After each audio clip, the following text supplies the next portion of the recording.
Nuevamente Daniel Noboa y Luisa González se enfrentan en una segunda vuelta presidencial, en un ambiente electoral entre estrategias, sucesos polémicos, controversias y escándalos políticos. En otro tema revisaremos el voto manabita. ¿Es imposible borrar la huella correísta?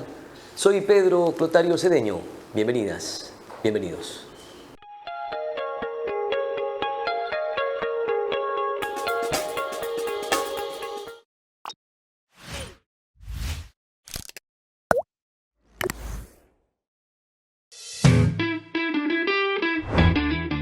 Disfruta de nuestro Megaparque Centenario Agustín Intriago, un espacio para pasar en familia, disfrutar de la brisa artificial de la pileta más grande del litoral, con show de luces incluido, vivir los mejores atardeceres de nuestra ciudad desde Colina Mirador o realizar picnic. Y para la diversión de los más pequeñitos, hay 2 áreas para ellos, con más de 40 juegos infantiles. Visítanos todos los días desde las 16 hasta las 22 horas. ¡Te esperamos! Manta, Alcaldía del Cambio.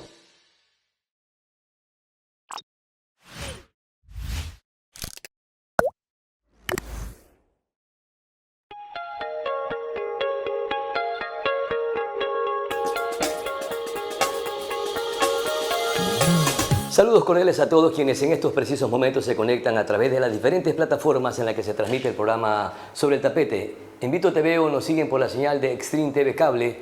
En Escándalo TV nos siguen por Extreme TV Cable y Cable Familia. Lo mismo, Juve Digital también nos retransmite por Cable Familia. A todos ustedes, muchas gracias por su amable sintonía.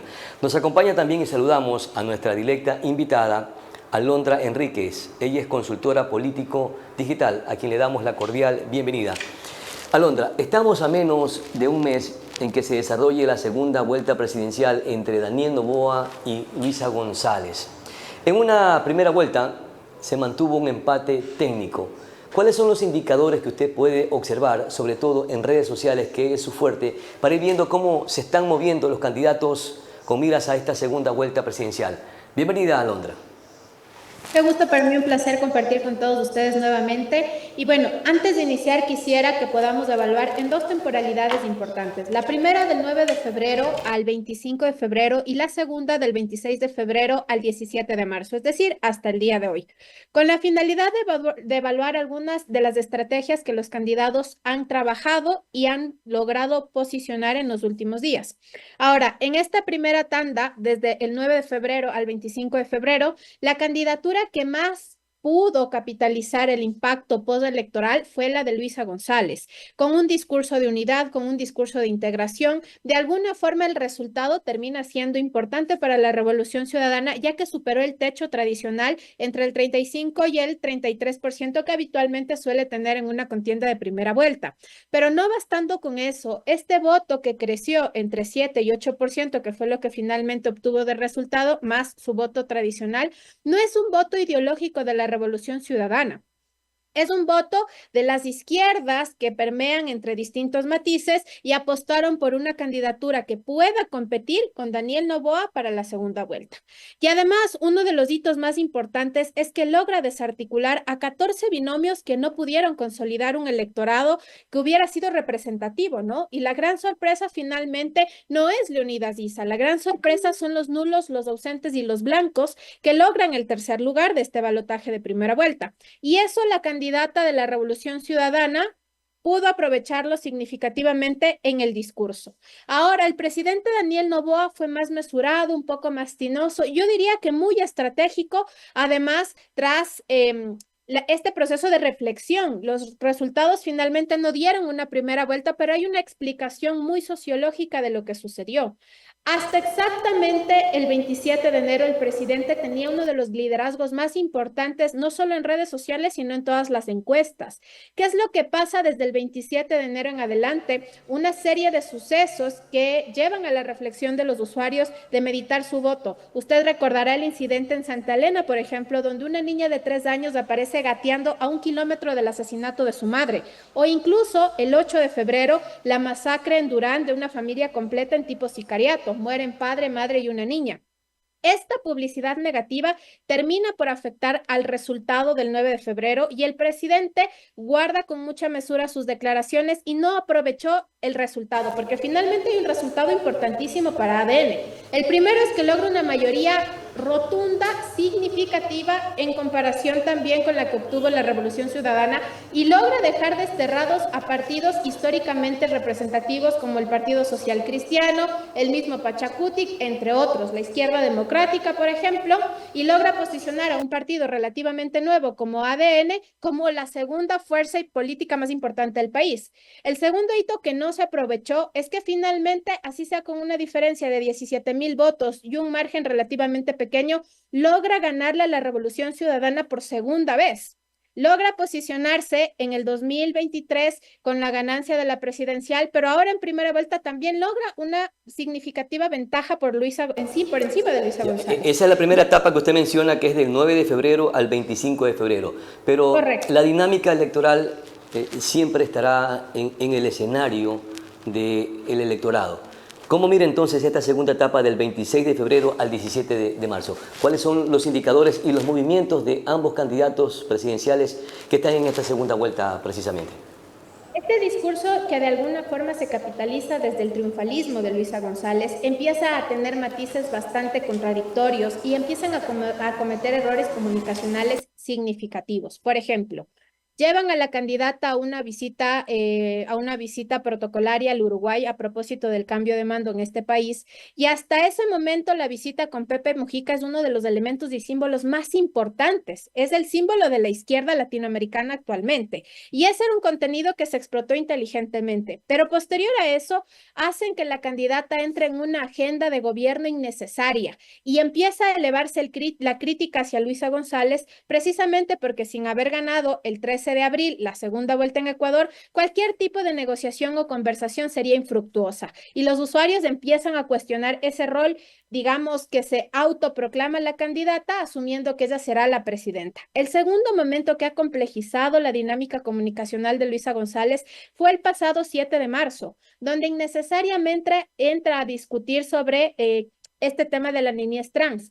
Y la ciudadanía y facciones de la misma izquierda la cuestionan y la etiquetan como ignorante y desconocedora sobre lo que realmente implica este tema de la Corte Constitucional, que no es que las escuelas y los colegios eduquen en educación trans, sino que se prevea escenarios de bullying y riesgo de violencia con niños y adolescentes en esa situación.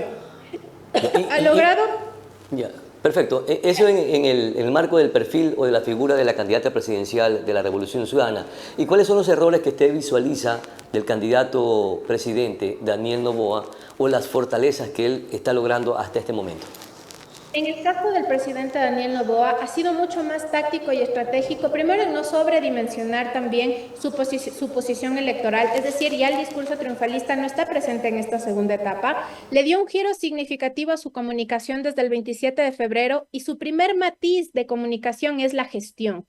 Lo hemos visto recorrer provincias afectadas por las lluvias, lo hemos visto disponer a su gabinete que salga y responda a la ciudadanía de manera eficiente, y aunque sí ha tenido momentos que han generado incomodidad, han afectado en el voto que ya ha logrado consolidar. ¿Cuáles han sido los momentos de incomodidad? Sacha, la semana anterior, la participación de su ex esposa, por ejemplo, en la Asamblea Nacional con el tema de violencia vicaria, y estos últimos días también con el desastre en Esmeraldas, ¿no? Sin embargo, tanto Sacha quedó desvanecido, pues el presidente el día lunes echó abajo ese acuerdo que estaba en proceso de negociación, y algo importante que la audiencia debe conocer es que ante la presencia de Gabriela Goldman en el legislativo, finalmente no le afectó. De hecho, Daniel Noboa tiene uno de los públicos millennial y centennials más importantes, y la narrativa no es que él es un agresor. Por el contrario, lo que los usuarios empezaron a opinar es que se le está cuestionando por ser un padre presente,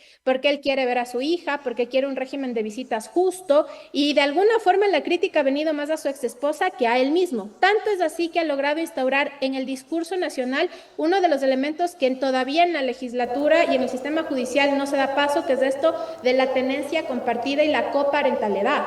Y ese es uno de los debates más importantes que digamos, de alguna forma, se pensaría que le afecta, pero termina por favorecerle porque no se le está acusando porque es agresor, porque la pegó, porque la maltrató, y tampoco se le está acusando porque la niña está expuesta en un escenario de violencia, porque es víctima de algún tipo de abuso, sino todo lo contrario. Y finalmente hoy, con la emergencia en Esmeraldas, ha logrado dinamizar y que la lideresa de este proceso de remediación ambiental sea Inés Manzano, le ha permitido consolidar no solo una presencia significativa en territorio, sino que además la agenda de gobierno se está moviendo.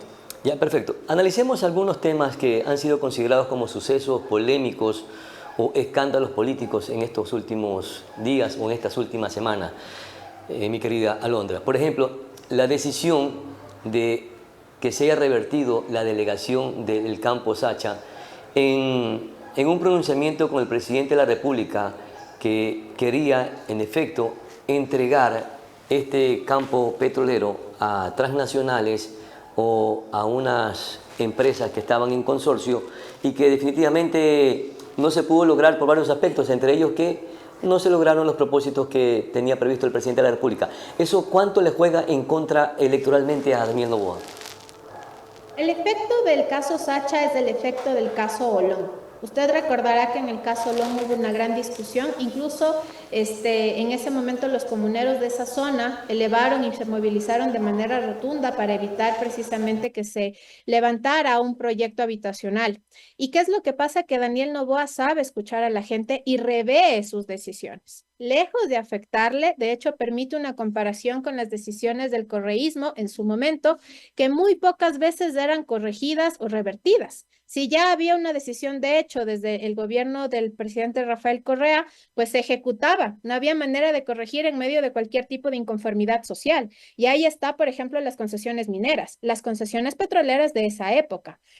Entonces, sí le dinamizó, como le comentaba, un espacio que empezó a generar cuestionamientos y críticas considerables, pero al final se echó abajo. No se dio paso a eso, así que finalmente no le terminó afectando.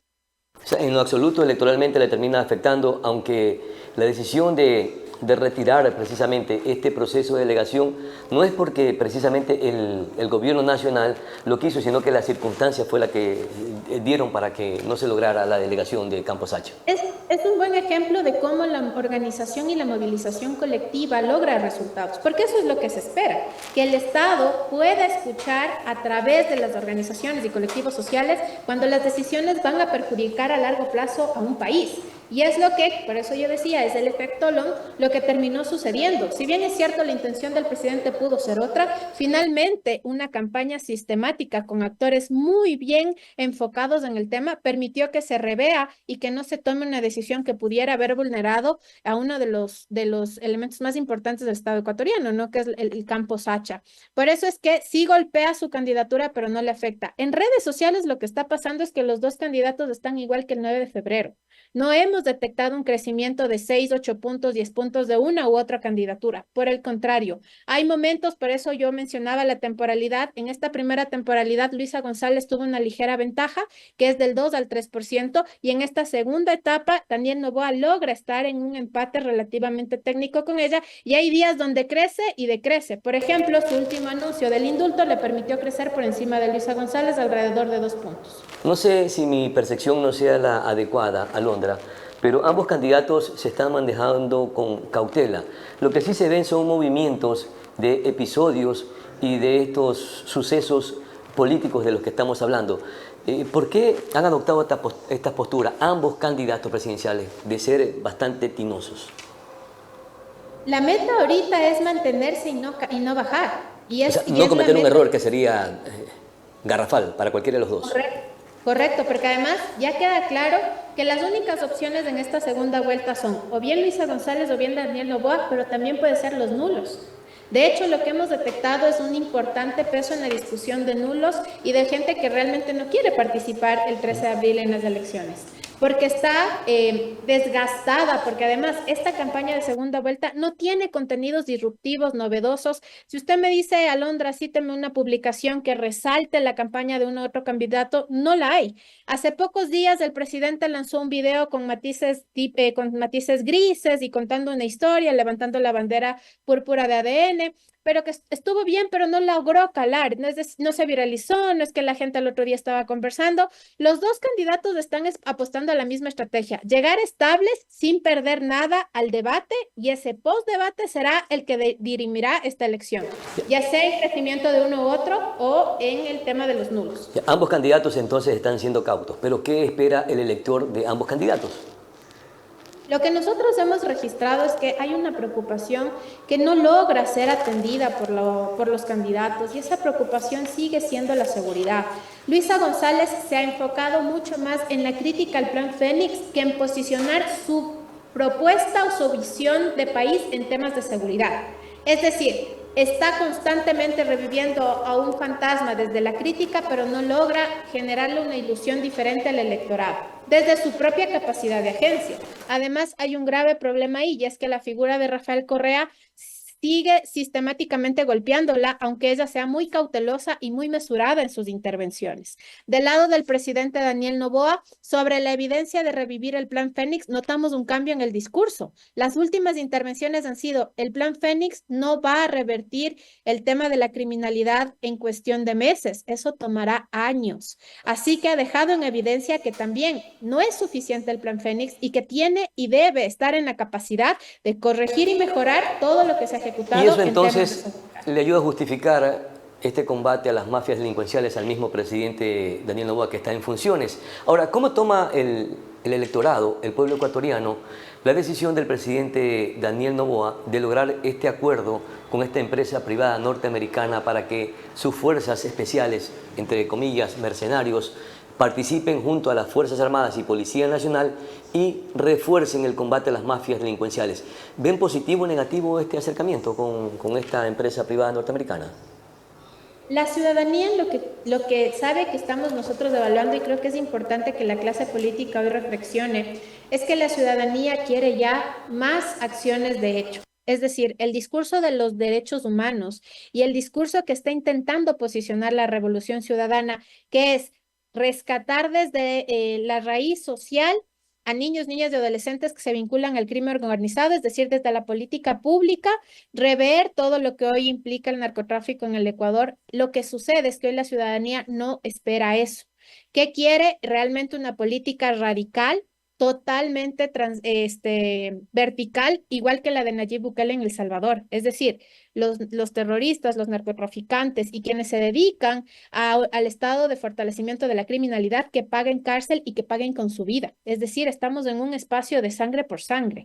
Y en ese sentido, este acuerdo con la empresa norteamericana caló de manera positiva con la ciudadanía, porque además, aunque se denunció que esta empresa tiene precisamente evidencias de abuso, de violencia, de abuso de violencia sistemática, cuando entra precisamente a temas de narcotráfico y criminalidad, que vulnera derechos humanos, entre otros, ese discurso no caló en la audiencia. La audiencia lo que quiere es que se controle de manera inmediata lo que se está viviendo en las calles, porque resulta que la gente honesta sigue muriendo en las manos del crimen.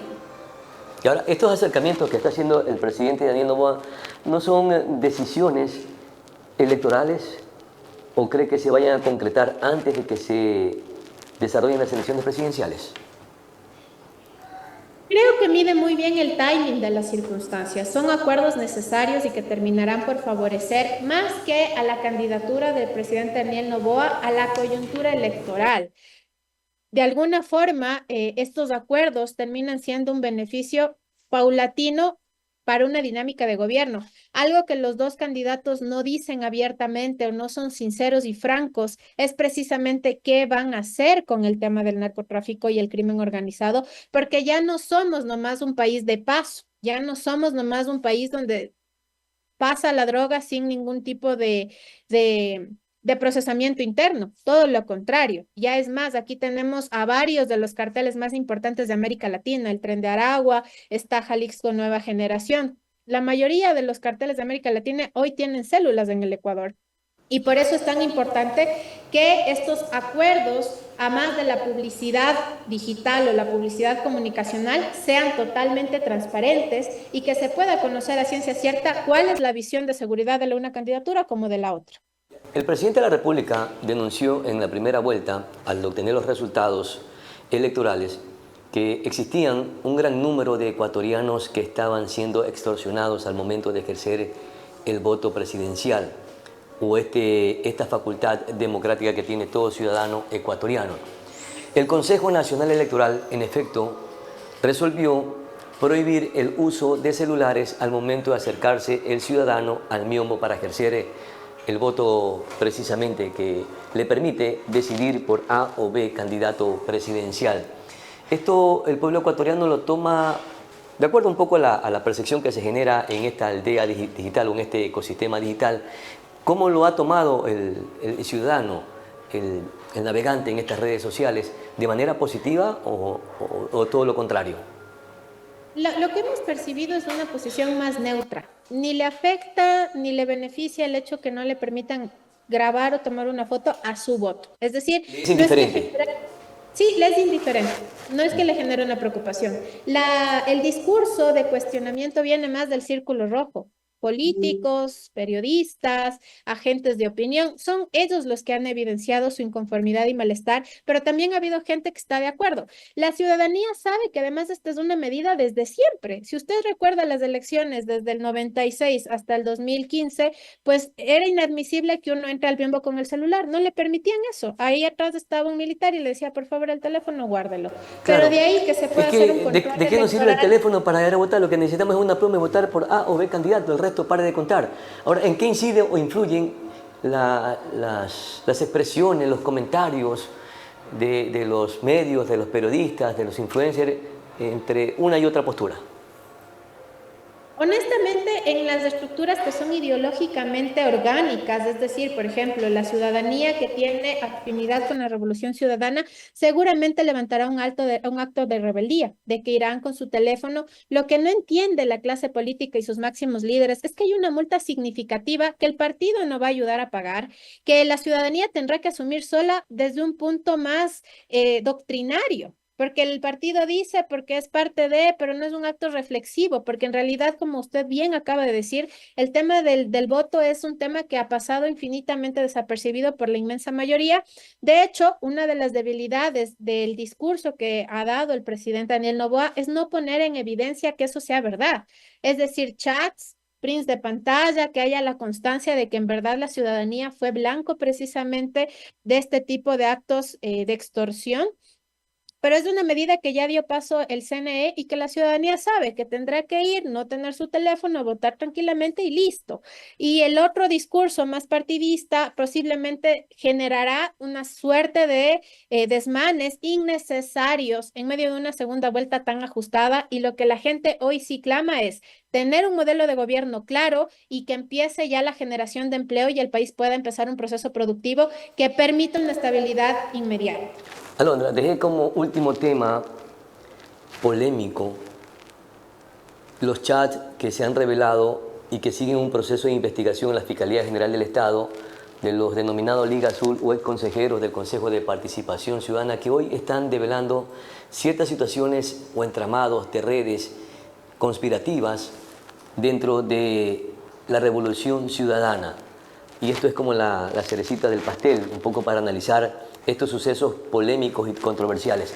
¿Esto cuánto le afecta electoralmente o no a la Revolución Ciudadana? Porque se están develando conversaciones que inmiscuyen o que directamente vinculan a líderes de la Revolución Ciudadana en general.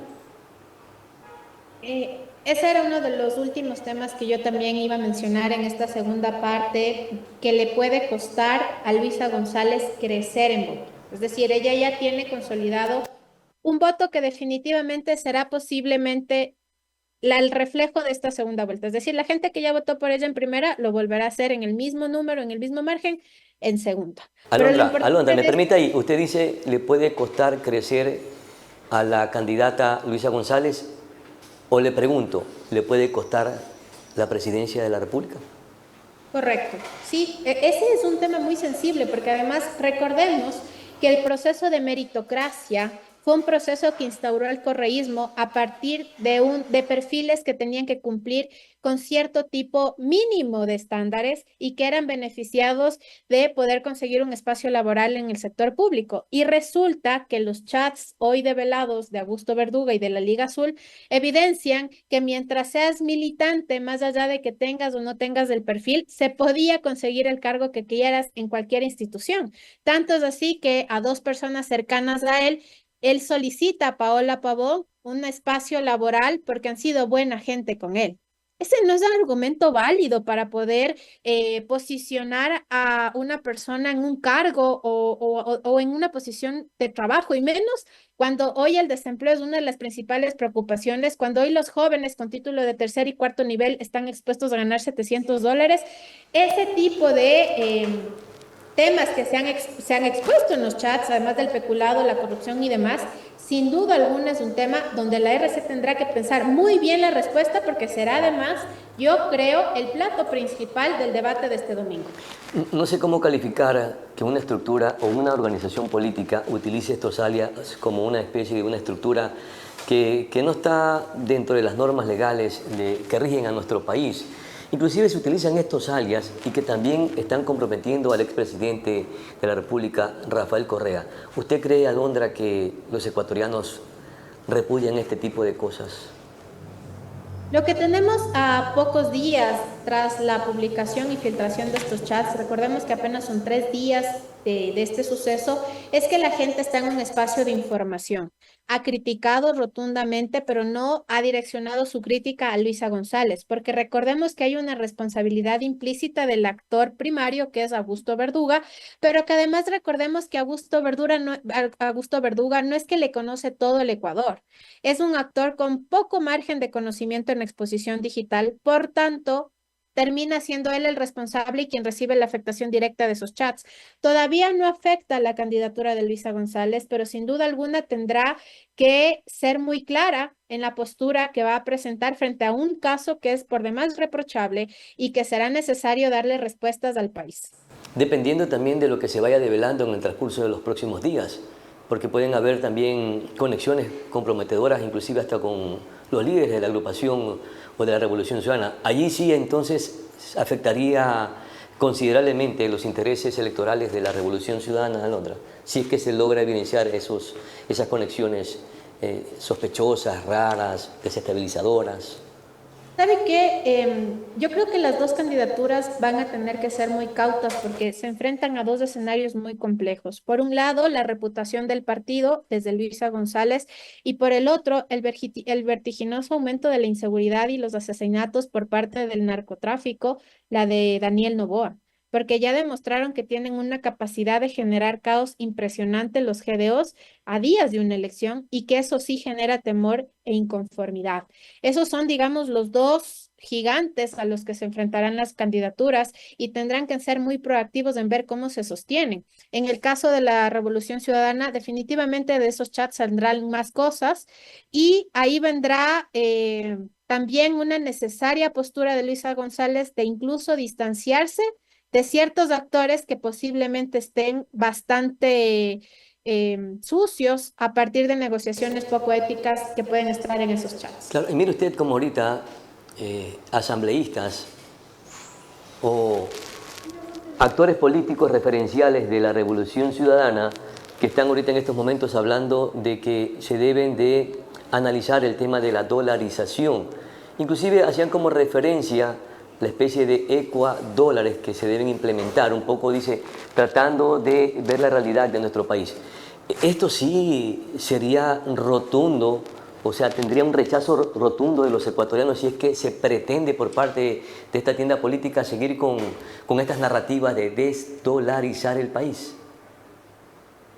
¿Sabe que creo que más podría ir mermando la capacidad de crecimiento de voto del lado de Luisa González los temas de corrupción y la comprobación de sus vínculos directos con el narcotráfico, que el tema de la dolarización? ¿Te da Porque temor si que es se cierto, desdolarice el país, Alondra?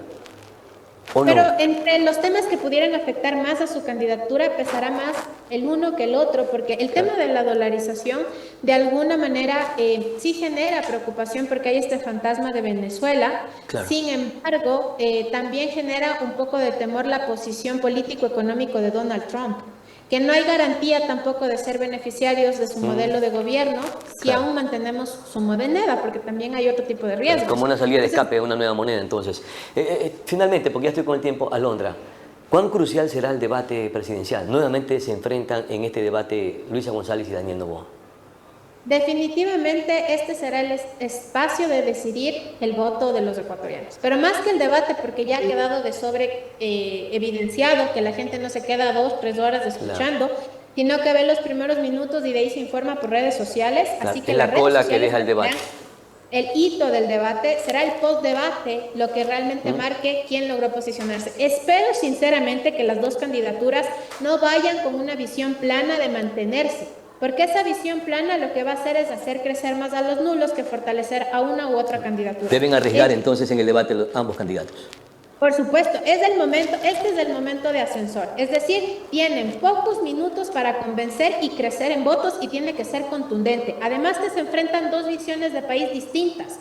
Una desde la dinámica de la eficiencia del Estado y otra desde la optimización de alguna manera del mismo Estado. Es decir, Luisa González lo que dice es más estructura estatal para resolver los problemas de la gente, mientras que Daniel Noboa dice eficiencia en el Estado para resolver las preocupaciones de la gente. Y sobre eso hay una dinámica también de lo económico, de lo social, entre otros factores, así que las posturas radicales muy bien diseñadas serán las que logren captar la atención de la gente. ¿Y qué es lo que espera el elector? ¿Más propuestas o más ataques en el debate presidencial?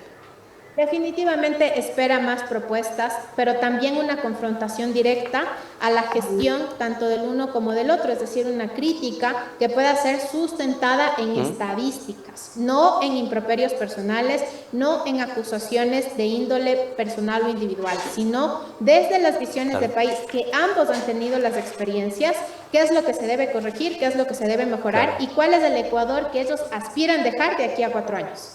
Mi querida Alondra Enríquez, muchísimas gracias como siempre por sus grandes y valiosos aportes, sobre todo para orientar a los ecuatorianos en este proceso democrático que es sumamente importante y crucial, porque los ecuatorianos estamos jugando, me atrevo a decir sin hiperbolizar, nos estamos jugando la vida, porque necesitamos que se combatan las mafias delincuenciales y que se generen espacios para que existan condiciones de trabajo, de inversiones, entre otros aspectos que generan prosperidad entre los ecuatorianos, en todos los estratos o niveles sociales, desde la clase alta, media y por supuesto la clase de más abajo. Muchísimas gracias, mi querida Alondra. Vamos a nuestra pausa publicitaria.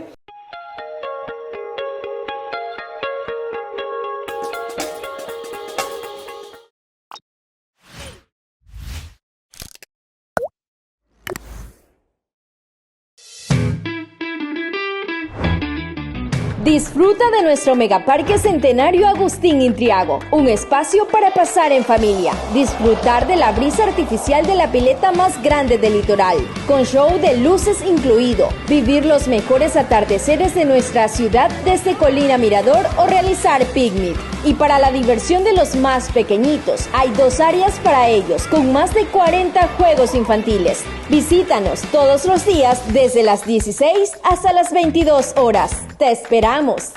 Manta, Alcaldía del Cambio.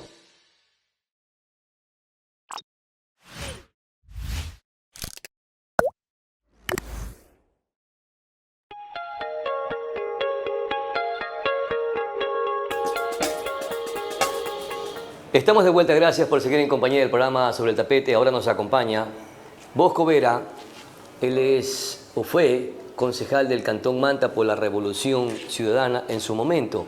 Y hoy precisamente vamos a hacer algunos análisis alrededor del voto manabita.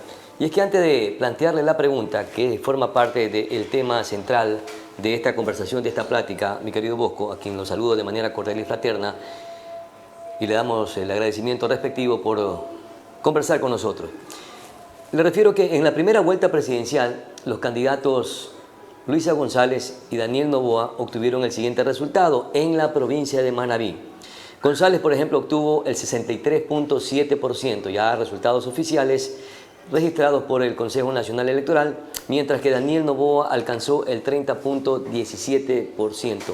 Electoralmente demuestra que Manabí sigue siendo una provincia correísta. ¿Es difícil borrar esta huella? ¿Es imposible borrar esta huella correísta en Manabí electoralmente? Bienvenido, Bosco. Gracias, Pedro. ¿Cómo estás? Justamente hemos venido haciendo algún estudio hacia atrás, ¿no? Un poco viendo los antecedentes de la votación, sobre todo de asambleístas, la tendencia presidencial en las últimas elecciones, desde 2017 para acá, y hay una constante, o sea, no ha variado mayormente, porcentajes mínimos quizás, pero sigue siendo favorable para el correísmo, efectivamente.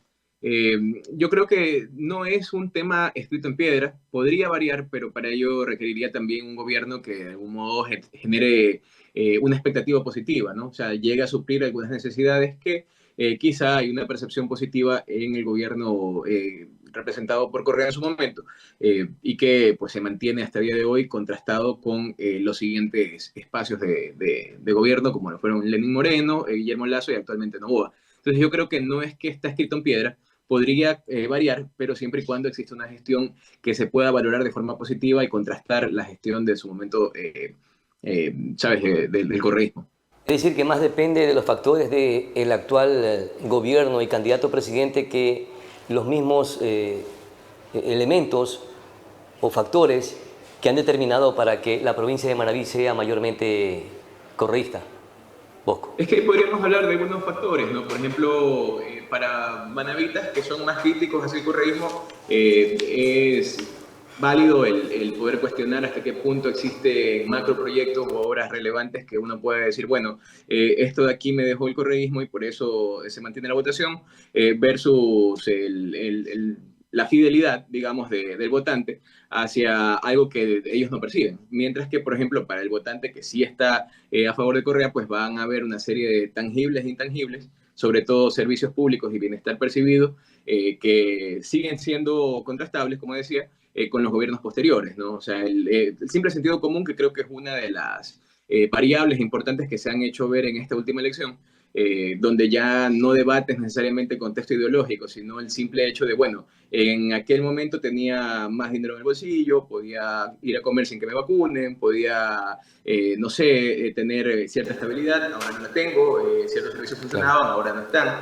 Y en esa línea creo yo que hay una cuestión mucho más práctica que probablemente ideológica.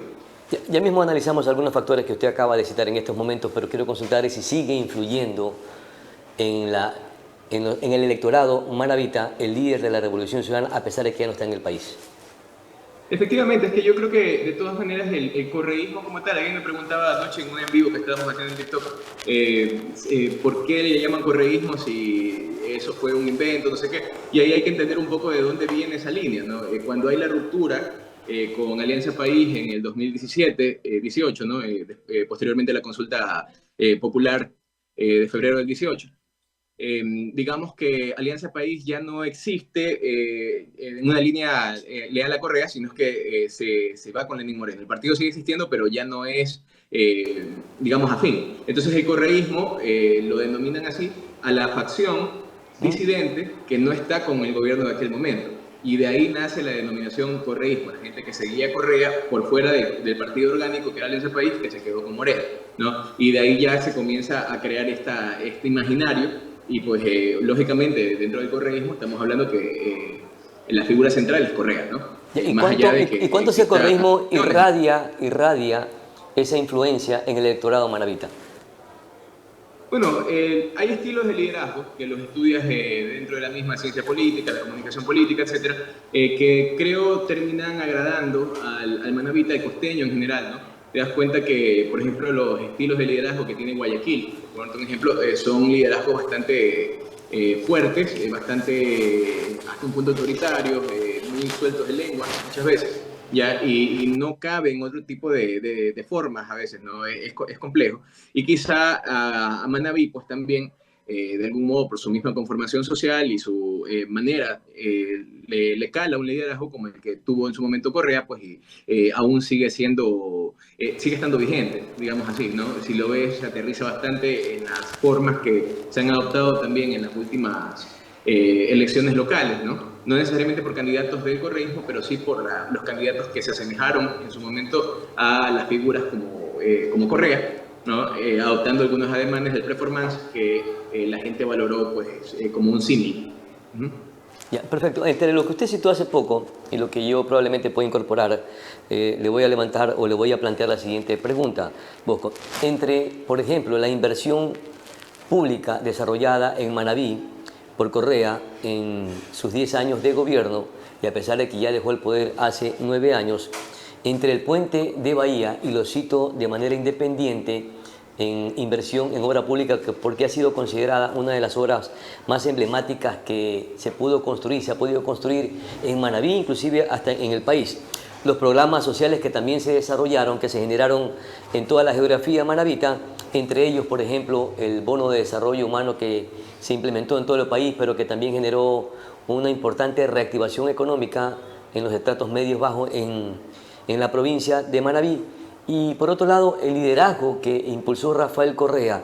¿Qué factores fueron tan determinantes o que dejó acentuado precisamente Rafael Correa, que aún lo recuerda, lo percibe y lo reclama cierta población en la provincia de Manabí, inclusive, para citar, el 63.7% que votó en la primera vuelta presidencial de este proceso democrático? Mira, yo creo que hay que también ir un poco hacia atrás, ¿no? Y dar un preámbulo desde la línea de la Revolución Liberal, probablemente, ¿no? Porque surge justamente en la costa, ante un centralismo, en ese momento quiteño, muy marcado además por la iglesia, por el dogma, por algunas otras cuestiones, ¿no?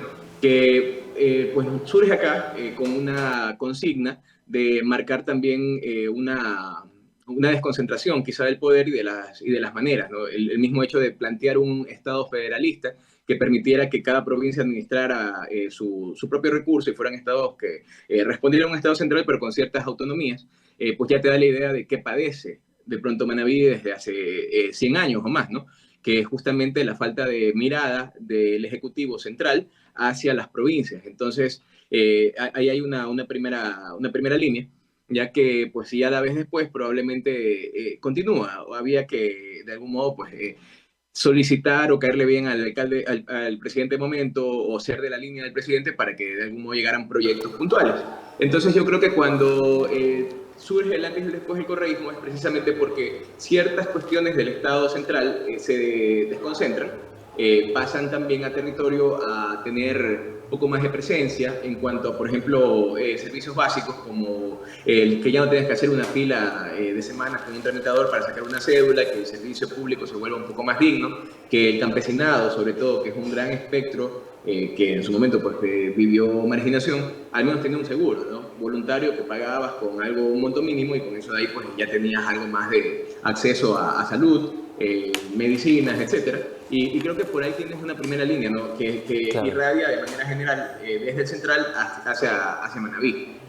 Luego de las obras que tú has mencionado, pues justamente el Puente de los Caras, ciertas promesas o proyectos que quedaron quizá en el camino, pero que también fueron expectativas, ¿no? Y que aún hay gente que los ve posible. Claro, son obras que añora, reclama el manabita. Pero el presidente de la República está procesado y sentenciado porque está precisamente envuelto en varios actos de corrupción que la justicia ecuatoriana ya lo ha precisamente divulgado y también instrumentado, ¿no? A través de las normas legales y constitucionales en el país. ¿Eso le es indiferente al electorado manabita que esté sentenciado y que esté procesado el expresidente de la República, Rafael Correa? Bueno, ahí entra un poco el juego de las narrativas, ¿no? Al final, recuerda que dentro de una campaña no solamente se manejan los escenarios de hechos, sino también los imaginarios. ¿Cómo percibo yo que algo es verdadero o falso? O qué tinte y carga de valores tiene. Entonces, cuando uno posiciona una narrativa como los corruptos siempre fueron ellos, o el hecho de que la justicia está politizada, el lawfare, la persecución, y llega a calar en un electorado duro, que pues ya lo comienza a ver como una persecución, como algo que solo se da en ciertos escenarios distópicos, y además hay ciertos guiños que creo yo en la última etapa, pues, ¿no? Sobre todo se ha dejado ver una fiscalía con celeridad en ciertos casos, en otros quizá un poco más mirada mira gorda, digamos así, pues comienza a abonar a que esas dudas respecto a la legitimidad de ciertas instituciones pues calen, ¿no? Y fortalece además la narrativa que el segmento ha intentado plantear, ¿no? Creo que lógicamente hay un segmento que no está de acuerdo, que lo manifiesta en el voto contrario a, que es el anticorreísmo, pues lógicamente tiene quizá más noción de esa versión o lo da más válida versus el otro. Y habrá un segmento que de pronto es un voto blando que lo puede considerar como algo malo, pero lo contrasta desde qué es más malo, ¿no? Que es peor, digamos, Claro. que es el antinovoísmo, que es algo que está presente en esta elección puntualmente y que vale estudiarlo a futuro porque no se había dado antes, ¿no? O sea, tenías el anticorreísmo que podría votar por cualquiera que no permitiera el regreso de Correa, digamos así, o que no fuera el de la izquierda o el socialismo o el chavismo, etcétera. Pero ahora también tienes un segmento que es apático al actual presidente y te dice, bueno, o sea, prefiero esto, que sea malo, sea lo que digan, etcétera. A mí me benefició en algún punto y no era tan malo como lo de acá, ¿no? Que es el voto blando que de algún modo determina este rompimiento, digamos, virtual del techo en primera vuelta. Ya, pero la gente o el electorado manabita no se sintió de alguna manera decepcionado por la fallida refinería, que a propósito también está envuelta en actos de corrupción y que la Contraloría General del Estado visualizó, determinó algunos hallazgos de corrupción, así como también las promesas falsas. Esto no incide en absolutamente nada en ese segmento que aún tiene la percepción de que Rafael Correa, no necesariamente él como líder de la Revolución Ciudadana, sino su proyecto político, vuelva al poder. Vuelvo a decirte, ¿no? Al final estas narrativas, ¿qué es lo que el correísmo mantiene y sostiene respecto a la refinería del Pacífico? Porque obviamente es un proyecto, ¿no? Un proyecto el cual se ejecuta en una etapa y en esa etapa hay estudios, hay obras complementarias, hay una base como para construir una casa o un edificio, la cual está y lo que falta es una siguiente parte de inversión que los otros que vinieron después de mí no terminaron de buscar, no concluyeron porque no les convenía que la refinería esté en Manabí. Y ahí voy a entrar nuevamente en lo que te comenté hace un rato, ¿no? Este preámbulo del cuco que percibe Manabí de parte del Ecuador, que es el bicentralismo, ¿no? Es un discurso muy potente en el que Guayaquil y Quito de algún modo conspiran contra Manabí, no permiten que llegue la obra, que lleguen los proyectos, porque centralizan en estos polos, costa-sierra, el desarrollo. Entonces, en la refinería, ese discurso cala a perfección porque tienes esa base de, ok, era posible, pero no lo hicieron posible porque las oligarquías, tanto de Quito y Guayaquil, no lo permitieron para quedarse con ellas en los lugares en los que podrían manejarlo, ¿no? Entonces, ahí tienes un discurso potente. Pero colocaron una primera piedra en el 2009 y pasaron más de 8 o 9 años hasta que Rafael Correa estuvo en el poder. Ya no está en la tierra Hugo Chávez, quien era el socio importante para poder construir esta obra que quería impulsar entre PDVSA y Petroecuador o entre el Estado venezolano y el Estado ecuatoriano. ¿No será que por la muerte de Hugo Chávez fue que fracasó este proyecto y no consiguieron los recursos del financiamiento para desarrollar esta obra? Porque tiempo suficiente lo tuvieron, pero no había nadie quien pusiera la plata, porque también habían señalamientos de actos de corrupción. La problemática en sí, entiendo, viene tanto la muerte de Chávez, que fue en el 2013, como luego tuvimos una crisis también, ¿no? En la que el mundo entra en este crack financiero en 2008, que rebota después en una baja, ¿no?, de los precios del petróleo que recuerda finales del 14, principios del 15 y se mantuvo casi hasta el 16, en donde el petróleo de ciento y pico de dólares bajó a más o menos 20, luego a 30, un precio oscilante, ¿no? Y entiendo que por ahí vino el frenazo. Ahora, en cuanto a qué se venía trabajando hasta entonces, no sé si recuerdas cuándo se termina la primera etapa esta de la base, del movimiento de tierras, de la compactación, de la construcción de este acueducto La Esperanza, pero más o menos está por esos años, ¿no? Entonces entendería que se frena a raíz de varios factores, pues, y posteriormente también porque se estaba avanzando la primera etapa.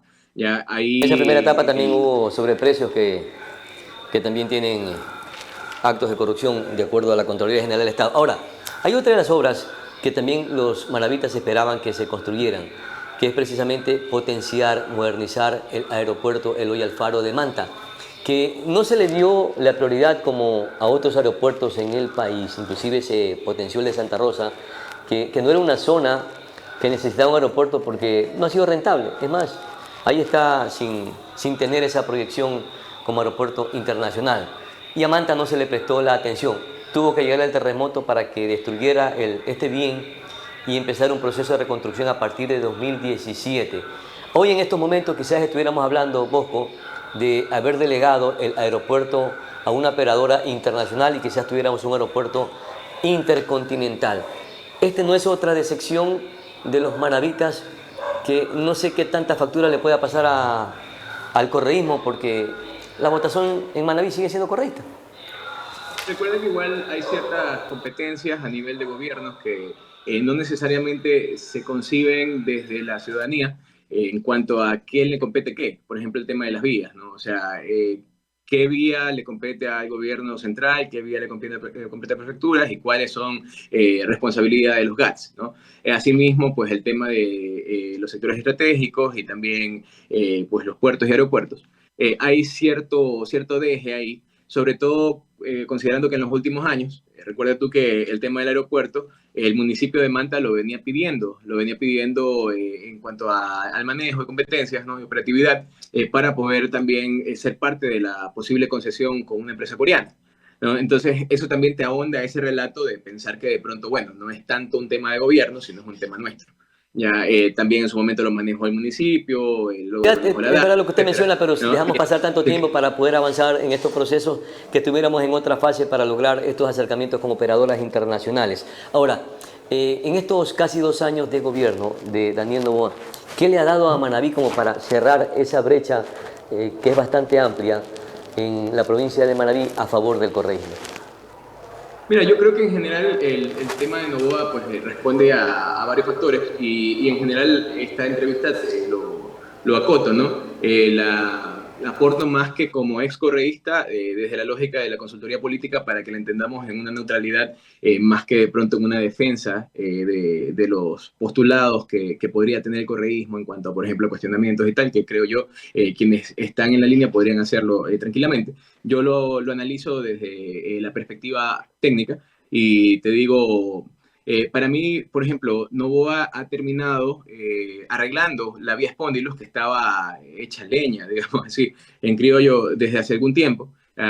Hace unos meses tuve el chance de ir al sur por un seminario que estaba dictando y la veo en reparación, veo que han podido también darle una mano a la vía Tosagua. Y estas vías son trascendentales para el movimiento dentro de Manaví, por ejemplo, y no las vi comunicadas. O sea, veo que hay una flaqueza de pronto en las cosas que sí se llegaron a hacer, pero que quizás se hicieron, sabes, como muy, muy en voz baja, no se llegó a calar y probablemente no se valoran como se pudieran valorar de manera positiva si se hubiera tenido otro tipo de gestión, ¿no? Creo que principalmente la falla que tiene Noboa en este momento son las afectaciones que tiene el ciudadano tanto en temas de seguridad como en temas económicos a nivel tributario que ya implican una metida de mano al bolsillo que generalmente no sales bien librado de esto, ¿no? Y más aún porque en un principio él llega al poder desde una línea de centro. Él te dice, bueno, yo llego por el PRO, no soy anticorreísta ni soy correísta, y ocupa esa línea central que había un 40 y tanto % ávido de que ganara un centro que saliera de esas antípodas, y dice, bueno, el PRO es infinito, mientras que el anti tiene límite. Pero ahí viene ya la parte de gobierno, te das cuenta que en un principio tiene un cogobierno con el correísmo, se diluye en eso, y luego los números no daban. Entonces, ¿cuál es la maniobra? Irte al extremo, ¿no? Lees que está huérfano del anticorreísmo porque no hay un Fernando Villavicencio ya no hay de pronto un líder propio que abandere esa línea, y se extrema, se va a esa extrema, a ese tipo de allá, y con el tema de la Embajada de México rompe prácticamente ese centro, se va a la derecha y capitaliza esa línea huérfana, y aparte se limita o sea que fue una buena decisión de optar por irse al otro extremo en vez de mantenerse en el centro, Bosco. O sea, fue una buena decisión de... Lo que le ha dado oxígeno, ¿no? Lo que le ha permitido llevar una segunda vuelta, pero claro, probablemente en otro escenario de mantenerse ahí no necesariamente hubiera tenido los números que tiene ahora. Probablemente un Jan Topic dentro de la línea le hubiera podido, sabes, hacer la jugada y ganar los votos que él en su momento conquistó. Me parece que hubiéramos tenido resultados diferentes en esta primera vuelta. Bosco, el trabajo que viene haciendo el gobierno de Daniel Noboa para combatir a las mafias delincuenciales en todo el país y sobre todo en la provincia de Manaví, porque existen algunos cantones, entre ellos Manta, Puerto Viejo, que son sumamente conflictivos, son zonas bastante calientes y que vienen siendo afectadas por la hostilidad que muestran estos grupos delincuenciales, que son los brazos violentos de los carteles que están en territorio ecuatoriano. ¿Los manavitas no valoran el trabajo, el esfuerzo del gobierno nacional o no creen en que el Plan Fénix tiene una estructura o una estrategia para combatir con frontalidad y categóricamente a estas bandas criminales? ¿Cuál es la percepción de la ciudadanía manavita esencialmente? Bueno, a nivel general yo creo que el Plan Fénix tiene sus digamos, fisuras en cuanto a la narrativa, porque no es algo que es público, o sea, qué tanto debería serlo o no, es debatible, porque de todas maneras es un tema estratégico, o al menos así lo han intentado posicionar. Pero si no tienes una línea clara que la gente entienda, digamos, es un vacío que alguien más va a rellenar. Y lo va a rellenar probablemente el sentido común, como te decía hace un rato, ¿no? Digamos, ok, me dices que estás haciendo esto, pero finalmente no veo resultados porque al vecino lo están vacunando, porque mañana voy a comer en un restaurante y mataron a una niña que no tiene nada que ver, o de pronto al vecino que estaba por ahí cayó como daño colateral. Cosas así que realmente terminan coadyuvando a que se gane esa narrativa de que el Plan Fénix no existe o que no está funcionando como tal, y si está funcionando nadie sabe en qué consiste, ¿no? Además del mismo tema de qué tanto las vocerías dentro del gobierno son vocerías válidas, ¿no? O sea, que tienden a contradecirse entre sí. Entonces hay escándalos que además han saltado a la luz durante la época de pre-campaña y en la campaña, que, como digo, terminan ahondando en pensar que no hay una gestión positiva en tema de seguridad. Súmale el hecho de que ya pasamos una consulta, se aceptó la subida del IVA 3 puntos para el tema de combate precisamente de la inseguridad, y que, pues bueno, te damos las cartas para que... Pero seguimos teniendo un ambiente violento en el país y en Manaví también. Veamos a ver qué sucede en esta segunda vuelta presidencial, si se mantienen esos 63.7% a favor de Luisa González y ese 30.17% para Daniel Noboa, o se amplía la brecha a favor de Luisa o se acorta la brecha dependiendo de las acciones que pueda realizar el gobierno o el candidato presidente en este menos de un mes que aún falta para que se desarrolla la elección presidencial en todo el territorio ecuatoriano, que es precisamente el 13 de abril del presente año. Queremos entonces, frente a estos importantes aportes que ha realizado Bosco Vera, agradecerle por su amable comparecencia a este diálogo que es fundamental para los manavitas. Muchas gracias, mi querido Bosco, por conversar con el programa Propositivo de Manaví. Muy gentil, muy amable. De nuestra parte, a todos ustedes también les agradecemos por su amable atención dispensada. Soy Pedro Clotario Cedeño, aprendiz de todo, maestro de nada. Es mi palabra. Hasta la próxima.